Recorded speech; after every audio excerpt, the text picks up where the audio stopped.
Hey guys, welcome to Weekly Crypto. Today I'm going to talk about Bitcoin as well as how you can check your EOS airdrop. So just to remind you guys that there's a Havven token airdrop. I thought it was end yesterday, but it turned out it's still available. So if you're interested, you can click my link below. Also, just to remind you that you have to have a minimum 25 Havven token in order to qualify for this airdrop. And if you don't have Havven coin, you can get it in QCoin.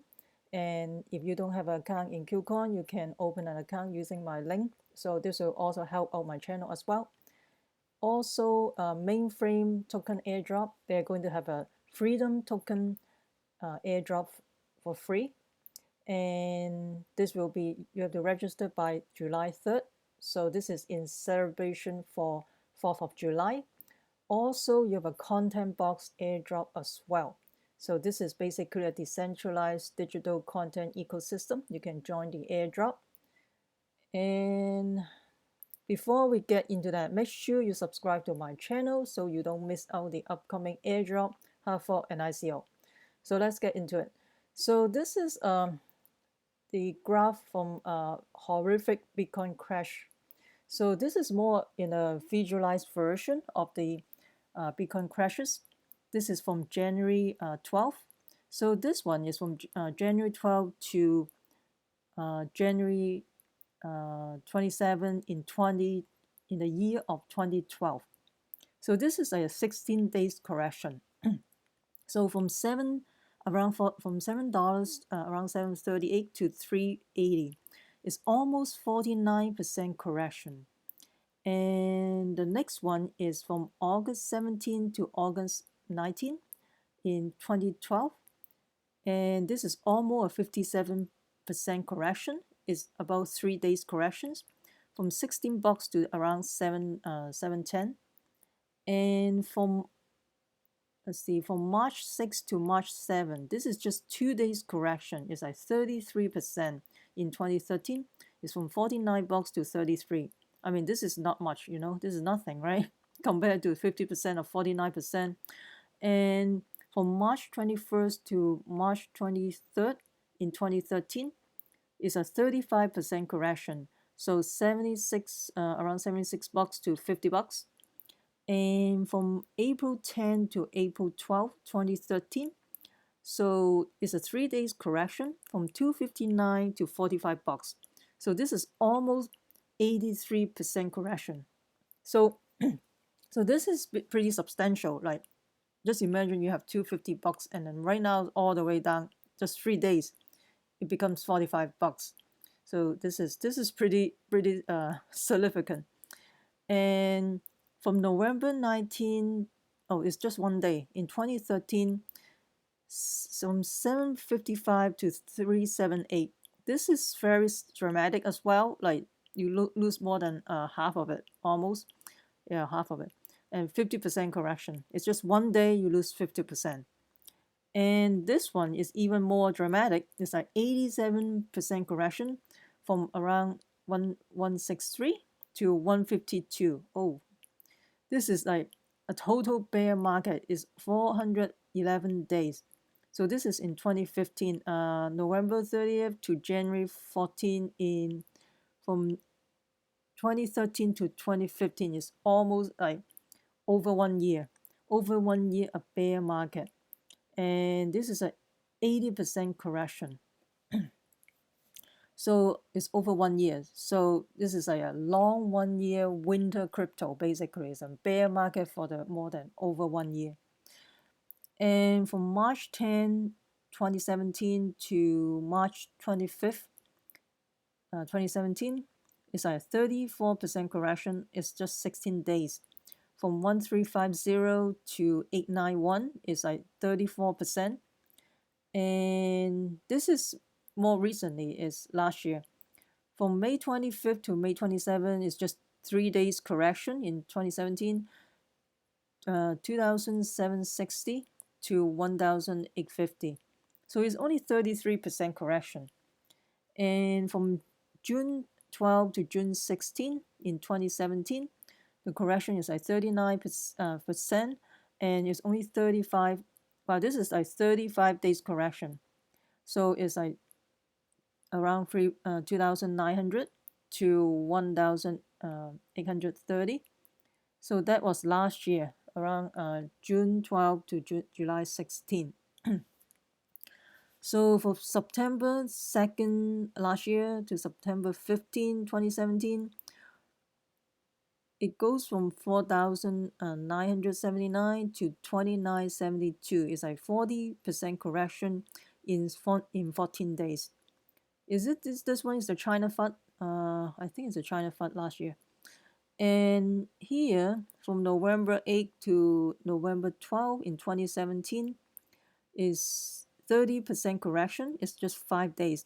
So it's like 7,888 to 5,555, 5,000, like around 7,000 to around 5,000. And from December 17 to February 16, which is last year, like at the peak, like almost 20,000 to 5,920. And this is like 48 days correction. It's like almost 70% correction. So when you look at the pattern, so starting from 2012, so $7, $3, and then by August it's already $16. So every time it's go down, see it go back up again, $16, right? Every time it go down, so next year is $49, and then it go back up again. So it go so it go down, right? And then it go back up again. It go down $45. It go back up again. If the correction, I think it looks like that. If the correction is so deep, the next rebound will be very will be more dramatic. You can see this going back to 755, and then I mean this is, I mean, to me, it doesn't matter when you buy because eventually it's going to go back up. So here, go to 378, you go to 1,000. Oh, it's go to only 152. Now we go to 1,300, and then go here, and then go to 2,000, and go here, and then 2,900. And then you go to almost 5,000, and then 2,900. Now it go almost 8,000. And go down, it's go to 20,000. Now it go down to 5,920. And I think there's a rally, probably last month, almost go to 9,000 and then go back down again. So to me, it doesn't matter. And also the cost of production of Bitcoin is, when you look at this map, this chart, I talked about this earlier. In the US, the cost of producing one Bitcoin is almost 4,700. In Iceland, where Genesis Mining is located, where's Iceland? It's around 4,700. But I think Genesis Mining, probably the cost is lower than that because they have such a big mining farm over there. The cost of production is probably lower than this price. And don't forget, 87.5% of all the Bitcoin will be mined by 2020. So this is really matters because right now the miners are getting 12.5 coins per reward, and by 2020 they're going to only have 6.25 coins for the reward. So that means the coin will be less. And don't forget, Bitcoin only has 21 million coin, and there's no inflation as opposed to some other coin like Ethereum, EOS. They do have roughly 6% inflation. But Bitcoin, they have no inflation, and that's it. If you lost your coin, you're totally lost those coins forever. Because Ethereum, they will adjust it with the if people lose their coins and all that. So that's why they do those inflation. Just they take into account that some people, they may lose their coin. And currently is 17 million is mined. So by 2020, it will be even less. So you can just figure it out.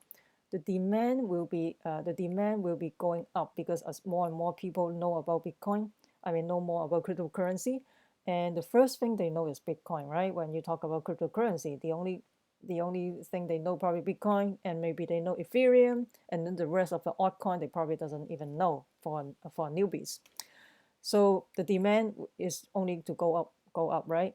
And also the supply is going to decrease uh, because of the mining difficulty is getting more difficulty. And right now already 16 million is already mined out of 21 million, 21 million.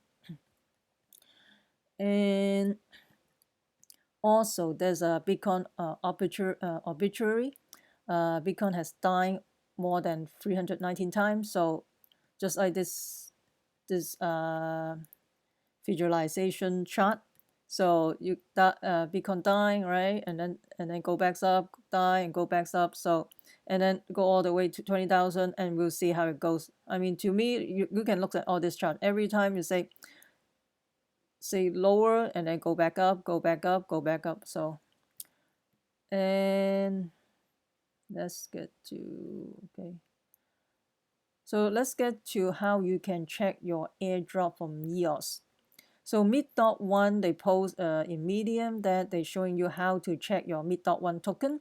Currently, the token is still in my Ether wallet. And you can go to my Ether wallet to check the balance. You can actually go to Etherscan to check the balance to see if you have a MEET.ONE token. You can find that in Etherscan. In case you couldn't find it, you have to add your token. So if you go to my Ether wallet, you can just add show all the token, right? And then if it doesn't show in the wallet, you have to add the custom token. So you add the custom token. Here they show you an instruction. So you put in a contract address, the symbol, and then the decimals, and then the coin will show. So this is the instruction. You can see the token address, the token symbol, and all that. And for MetaMask, it's the same thing. You just add the token as well, and you put a token address, token symbol, and all that. This is how you check MEET.ONE token. Another cool app, I think, let's see, where is that one? Yeah, HorusPay. HorusPay is basically a global payment system, but then they create a airdrop calculator. So you can put in your EOS public address. It will list all the airdrop you got so far, and also they will show you the upcoming airdrop as well. So this is a very useful tool, so you can try this out. And also Ethereum. Ethereum is a budget management dApps. It's a pretty cool dApps actually. I think this is very good use case for the mainstream. So I think this is a pretty decent app actually. You can put your public address into here, and then you can check your ATD balance. This is a one-to-one airdrop. Let's see.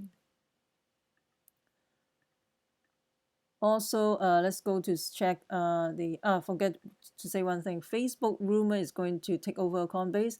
To me, I think this is just rumor, and people thinking, oh, this may moon the crypto space.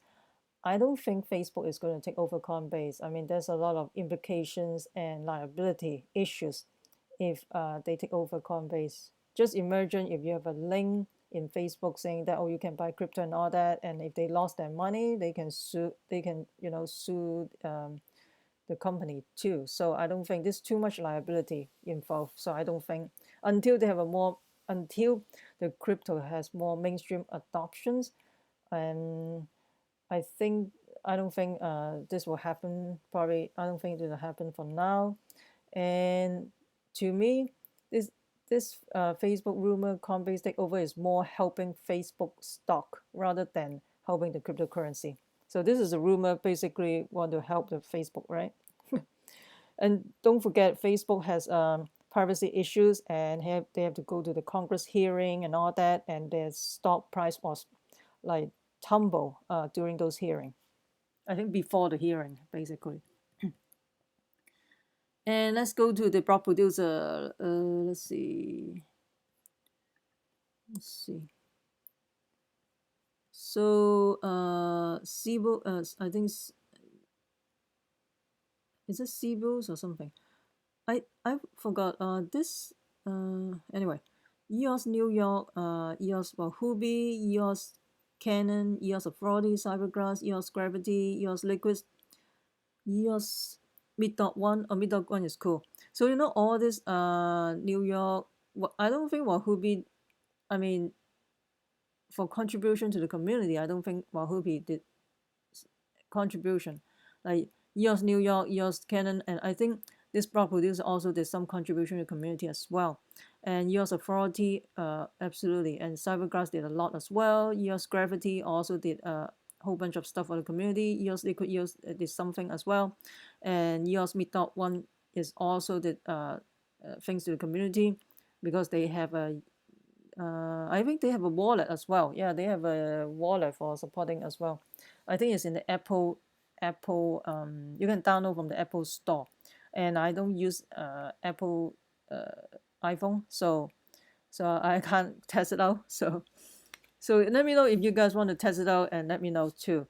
And EOS Canada did a lot. Crypto Lions did a lot as well. They were jungle testnet for the dApps to run tests on the platform before running on the mainnet. EOS Sweden did a lot as well, and the EOS Store Best, I'm not sure. I'm not sure they did. I don't know. I don't think they did much to the community. EOS 42 Freedom did quite a bit as well. I think they did a lot. Is that they are doing the 911 thing? Big Finance, EOS, no, I don't think so. They didn't do much. EOS Beijing, I'm not sure. EOS Debt Server, they did a lot to the community as well. Team Great Mass, absolutely. Hello Script, this one I'm not sure. I need to check it out as well. Argentina EOS, yeah, they did quite a bit as well. They did a proof.io. That means you can upload your document to the blockchain. You can use a scaled wallet to sign and timestamp the document. This is interesting. EOS Asia, EOS Rio Brazil is the one who created Symbio's wallet. So this is the same wallet folding for the block producer. See, I don't know if the whales or they are folding themselves. Nobody knows. On this side is the small folder. Okay, you want this size to be bigger. This one, and the smaller folders only contribute to tiny amount from this top block producer. And just in case you're new to the channel, I want to show this as well. How much they made per day. For the block producer, the number one block producer is EOS New York, and I think this one is not very accurate. How come this one is number one? And I think this chart is not very updated. But anyway, EOS New York is around 900 EOS right now. It's $8, 7,200. While Hubi's around 7,000. So they basically are making around 7,000 to 8,000 per day. So anyway, so Crypto Lions make about 826. Okay, I mean at least Crypto Lions is cool because they have a jungle test net. So you can all these steps. You know, it's important that they have to test on the test net before they run it on the EOS mainnet, right? So they create a platform for the programmer to run it on the other side. So okay, let me know what you think about this horrific Bitcoin crashes thing. Do you think 2018 will be a good year for crypto, or do you think this will be still a winter crypto? So let me know what you think. I want to hear from you. Also, what do you think about the EOS project and also the voting as well? So don't forget, MEET.ONE is going to come out and vote. They have 100 millions in their wallet, so they are the big whale basically coming in to vote whoever block producer they think is qualified to be the top 21%. All right, so that's it, guys. So let me know what you think about this. And make sure did you find the information helpful. Make sure you hit the like button and subscribe to my channel. Also share with your friends. I mean, this will really help out my ranking in the YouTube channel, and I will continue to create more quality video for you guys. And also don't forget to subscribe so you don't miss out the upcoming airdrop, hard fork, and ICO. Remember, we the people take control of our money. Stay wise, stay safe, peace. I'm not a financial advisor. Investing in ICO has inherent risks. Please use the due diligence.